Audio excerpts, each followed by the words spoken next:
That being said, what are you most proud of having accomplished in the year so far? Right. So I think first and foremost, it's being steadfast in who do I serve? I serve, and the success that I'm going to have here in Congress is going to be determined by every day understanding that the people I serve are the people of Western, Central, and Northwestern Illinois.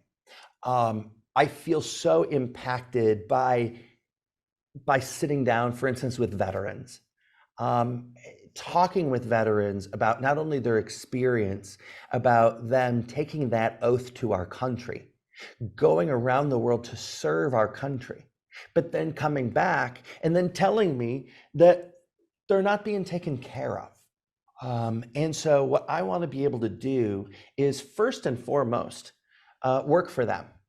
And so, I'm very proud of our Autonomy for All Disabled Veterans Act, which I am working to get through Congress, that will allow veterans who are coming home from service to get $10,000 from the federal government to be able to retrofit their home. Imagine this, if a veteran's coming home to their own home, they want to come home, but now they're in a wheelchair and they can't get in the front door. The federal government should be obligated to take care of that veteran to get them into the front door of their own home. I mean, these are the things that Congress should do. And these are bipartisan things that we should be able to get done for the most important people in our districts.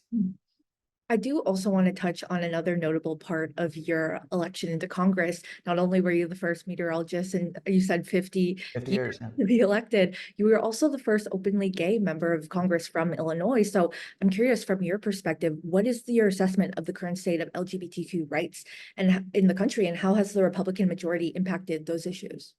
Right. So I think that's a really great question. Let's go back to my run for Congress. There were a lot of people that said, well, there's no way that Eric Sorensen is going to be able to win that swing district in Western Illinois because of who he is, because his family is different. But I can tell you that for 20 years, being invited into people's homes as their local meteorologist, we already formulated this trust. The people at home, they know that my family is different than theirs, than most of theirs, right? But here's the thing, is we're an incredibly inclusive group of people. And what the people back home want is they want someone that's going to fight for them. And so, look, we've got I feel like, and I look down at a picture of me paddling the Mississippi River, and we're paddling upriver today. Okay. However, the the momentum that we have by having so many people believe in the rights of people, I think of that as how many people are now putting paddles in the water. Right, we are now paddling upstream with more ability than we had before. And so being part of the Equality Caucus, I'm working to pass the Equality Act. We need to get that over the finish line so that discrimination for LGBTQ people can go away.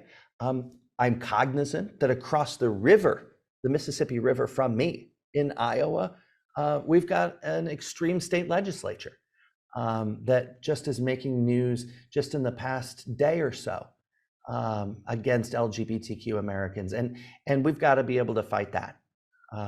And so we made history in my district, in the state of Illinois, never electing an LGBTQ member of Congress, but now it's my goal to make sure that I'm not just the first, that I can welcome the next as well.